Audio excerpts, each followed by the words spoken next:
De retour avec vous dans le studio de Sud Radio. On va parler foot. Les droits du foot ont été attribués la semaine dernière. Des montants toujours pharaoniques, 375 millions pour la Ligue des Champions.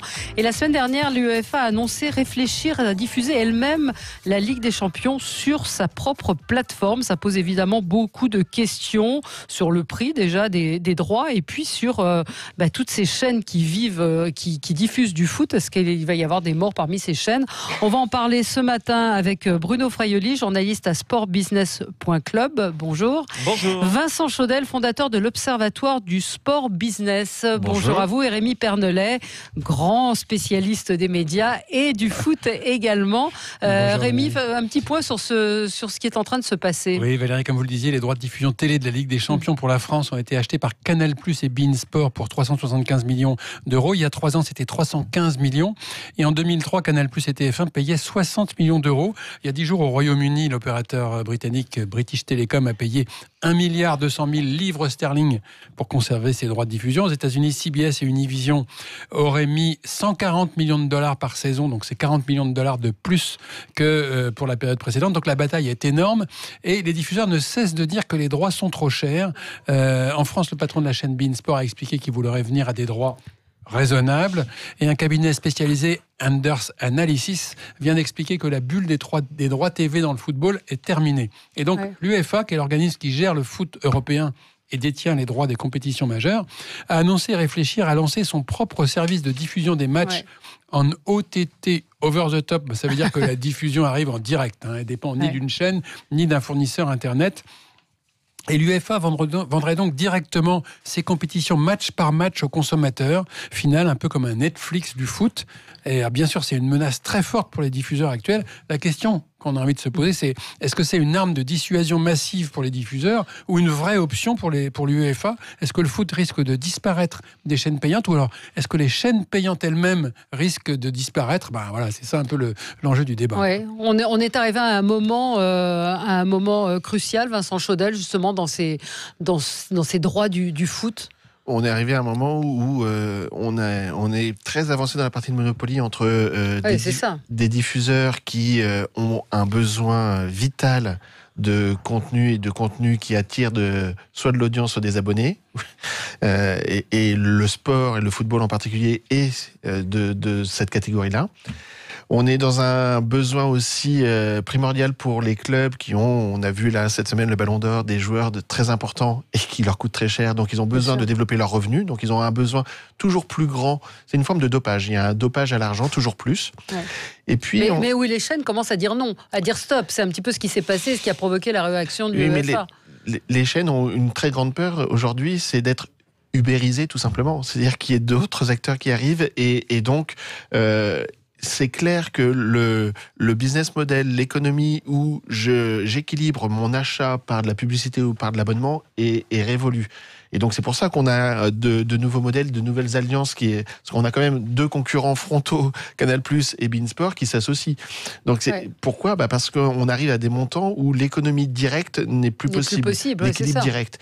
Donc ils vont chercher une autre économie avec de l'indirect, et c'est ça qui joue. Je voudrais juste terminer sur un point sur le troisième acteur qui est l'organisateur des compétitions, l'UEFA en l'occurrence, qui elle aussi est dopée à l'argent. Elle a besoin de encore plus d'argent pour pouvoir peser de plus en plus dans l'économie des clubs et des grands clubs pour éviter qu'ils partent faire leur compétition de leur côté. Oui, mais est-ce que c'est pas trop cher quand même? Est-ce que c'est pas très cher payé ces droits du foot? C'est une question un peu de néophyte que je vous pose, mais ça paraît quand même ahurissant ces montants, Bruno Fraioli.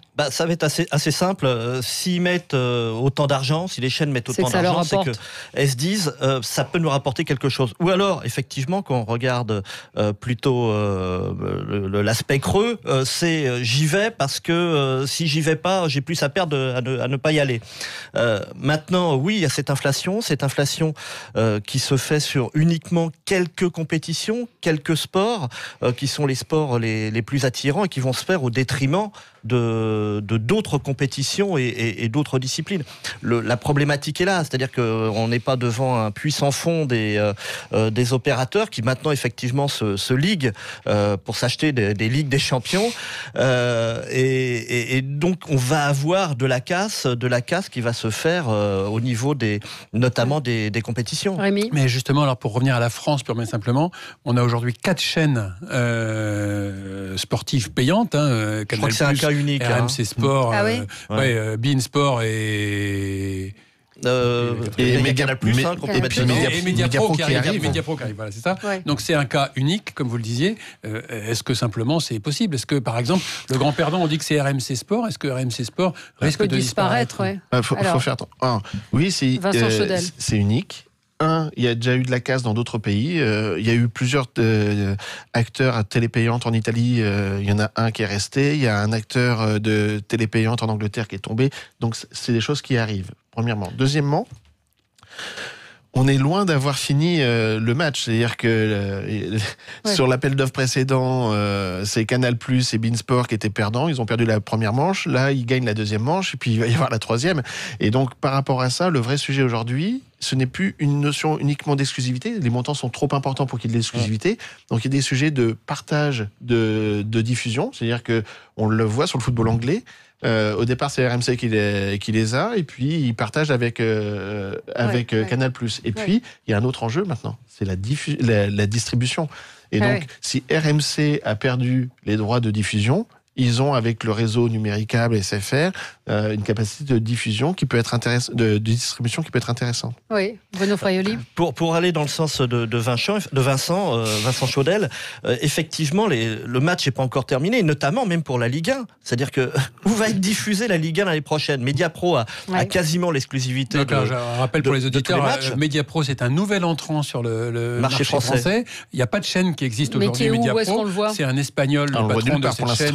Oui, c'est ça, qui a acheté tous les droits. Avec des fonds chinois, qui a acheté tous les droits de la Ligue 1, pratiquement. Et qui les revend en appartement, c'est ça? Alors, il a annoncé qu'il allait créer une nouvelle chaîne et qu'il faudrait s'abonner pour pouvoir voir les matchs de foot. 25 €, pour l'instant, on ne sait pas. Pour le moment, il n'y a pas de chaîne. Ils savent fabriquer une chaîne. C'est un énorme groupe, Mediapro, un énorme groupe espagnol. Ils savent. Ça, il n'y a pas de souci là-dessus. Maintenant, la chaîne n'existe pas. Alors, est-ce que la simplicité serait pas justement d'aller vers quelque chose qui existe? Et tiens, c'est marrant, justement, il y a une chaîne comme RMC Sport, par exemple, qui va plus avoir de Ligue des Champions dans 2 ans, et qui pourrait très bien trouver un intérêt à s'allier, à mettre quelques matchs. Ce serait une fusion alors entre pas une fusion, mais il y a forcément des alliances qui vont se créer. Et il y en a plein qui peuvent se créer. beIN Sport et Mediapro travaillent beaucoup, notamment à l'étranger, ensemble. Canal+ en Espagne travaille avec Mediapro aussi, parce que Mediapro produit beaucoup de matchs. Donc, en fait, on est dans des positions de négociation. Le match est loin d'être fini. Au final, soyons calmes, c'est quand même le fan qui va continuer à payer des abonnements. Oui, de toute façon, c'est ça. C'est là où ça va être compliqué. C'est-à-dire qu'il faut payer combien d'abonnements pour avoir... Totalement compliqué. À un moment donné, c'est complètement irraisonnable. On va se perdre.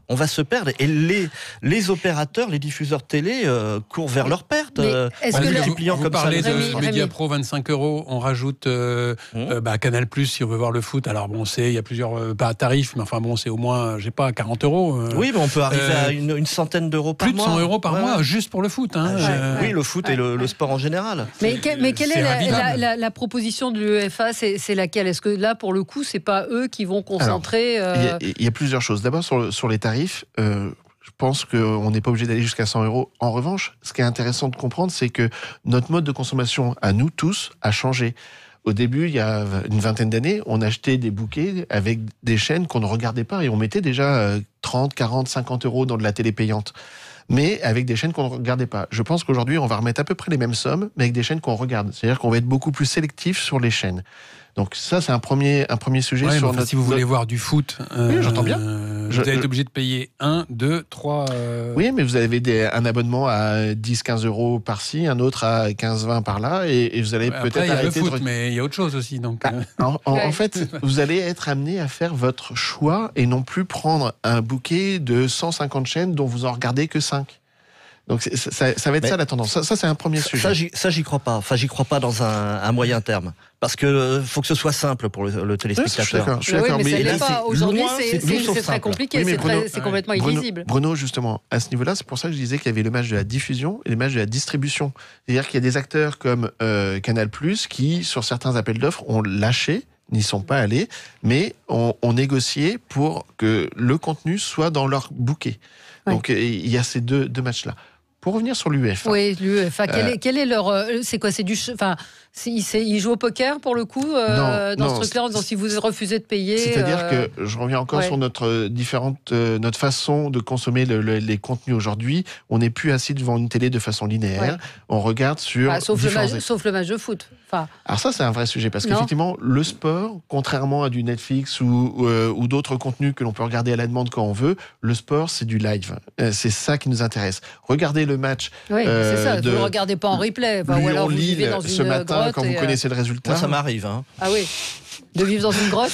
De regarder du sport en replay. Mais sommes-nous vraiment les bons exemples?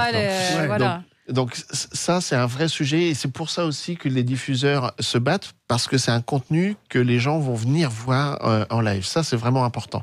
Mais au-delà de ça, le numérique, le digital, nous a permis de regarder les choses de différentes manières et surtout... des supports différents. Ce que TF1 vendait la minute de cerveau disponible à la ménagère de moins de 50 ans, on ne la connaissait pas, cette ménagère-là. Avec le digital, maintenant, on sait. Quand on regarde un match ou quand on regarde un contenu à travers le digital, on sait qui le regarde. Ouais. Oui, c'est un peu comme... Alors, vous voulez dire que dans ce cas-là, si l'UEFA se mettait à vendre du match par match, il aurait des infos très précises sur qui les achète et donc il pourrait aussi vendre de la publicité. C'est un des enjeux, effectivement, de ce qu'on appelle l'OTT. L'autre enjeu aussi, c'est de pouvoir maîtriser également ces diffusions, ces matchs, ces contenus, avoir ses propres contenus. C'est pas les premiers à se lancer sur une chaîne OTT, l'UEFA. Les Américains. La Fédération française de football a une chaîne en OTT qui vont développer encore plus là en janvier. La Fédération française de tennis également a sa chaîne en OTT, mais avec des objectifs différents. Le tennis, c'est pour mettre en avant les clubs, l'aspect amateur. Si on peut voir des matchs, on peut voir des tournois, mais des tournois amateurs et peut-être des tournois professionnels qui n'ont pas arrivé à vendre aux diffuseurs, aux grands diffuseurs, on va dire. Mais il n'y aura pas de match de Roland-Garros, par exemple. Ouais. Aujourd'hui, ces stratégies OTT, chez les grands acteurs, sont plutôt des stratégies d'attente. Ouais. On se teste, on regarde. C'est pour ça que je vous disais au début, c'est un moment crucial, c'est un moment clé aujourd'hui dans... Quand vous appelez l'UEFA, vous avez rappelé les montants des droits. Aujourd'hui, l'UEFA ne va pas prendre le risque de se couper de c'est la question, comment ils vont gagner cet argent en revanche, ils auront plus revenus. Bruno parlait de la Ligue 1 qui va lancer une offre OTT My Ligue 1. C'est pas pour concurrencer les droits de la Ligue 1 qui dépassent pour la première fois le milliard. C'est pour aller chercher à l'international. On n'a que 80 millions d'euros. Les droits internationaux de la Ligue 1, c'est que 80 millions d'euros. Ça veut dire que la Ligue 1, elle est certainement pas retransmise dans le monde entier comme l'est la Première Ligue ou la Liga. Avec une offre OTT, on peut aller chercher le Français expatrié en Australie qui n'a pas les droits de son championnat, qui va pouvoir regarder Lille, Paris, Marseille en fonction de son club de cœur. Peut-être rappeler OTT, redire Rémi, ce que c'est que OTT et comment c'est diffusé. Oui, alors c'est ce que je disais tout à l'heure, ça veut dire over the top. Et donc c'est simplement un peu comme un service auquel vous vous abonnez, comme Netflix en fait. On peut comparer ça à Netflix d'une façon ou d'une autre, vous abonnez.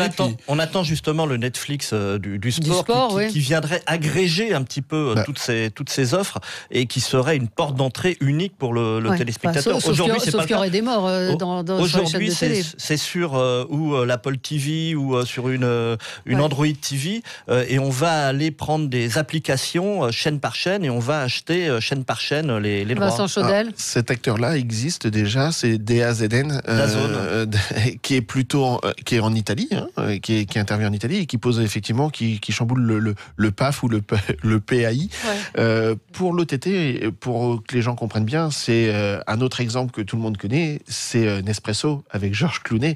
C'est-à-dire que j'ai un contenu, j'ai un produit et je vais aller en relation directe avec le consommateur sans passer par des j'enjambe des distributeurs. Ouais, vous enjambez, vous faites, c'est du B2B, enfin c'est B2C, c'est directement du producteur au consommateur. Exactement, voilà, c'est ça l'approche OTT. Ce qu'il faut bien comprendre, c'est cela. Et le digital le permet, puisque désormais... Et comment ils gagnent leur fric? Comment ils vont gagner de l'argent? Avec la pub, avec l'abonnement? De l'abonnement. Ouais. Il y a un point quand même important, parce qu'en fait, pour le téléspectateur français, il se demande quand même comment il va pouvoir regarder, par exemple, la Ligue 1 l'année prochaine. Et on a vu tous les montants. Il y a aussi un élément qui est important, c'est le piratage. Fait, tout ça, c'est payé très cher, mais comme le foot, en général, coûte très cher, il y a de plus en plus de piratage.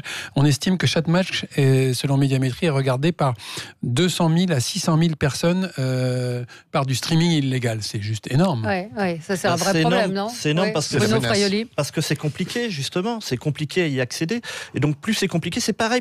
C'était pour la musique. Quand la musique est arrivée et s'est fait pirater par le numérique, ils ont voulu tout blinder. Or c'est qu'une petite partie qui pirate. Si c'est de plus en plus compliqué, c'est de plus en plus compliqué à accéder au match, évidemment, on va aller chercher. Et moi, le premier, je l'ai été, je l'avoue, sur les premiers matchs du Paris Saint-Germain en Ligue des Champions, j'ai été voir comment on pouvait aller voir le match sur d'autres chaînes. Mais c'est hyper compliqué d'y aller. On passe par des plateformes externes. Oui, mais quand il y a un enjeu, vous vous retrouvez il faut payer chaque mois.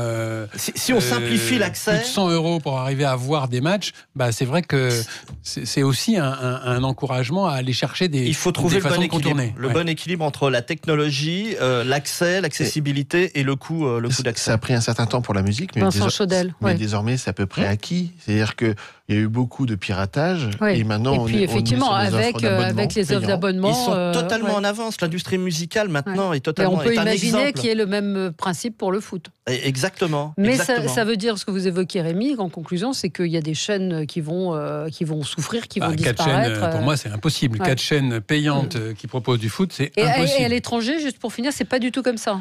Non, en général, il y a 1 à 2 acteurs, mais ça a été comme ça aussi en Italie, comme j'évoquais tout à l'heure, et à un moment donné, il y a un acteur qui est tombé. Donc là, il va y avoir différents sujets. Effectivement, déjà, on a plusieurs opérateurs qui sont de téléphonie qui sont impliqués dedans et donc qui ont une approche plurimédia.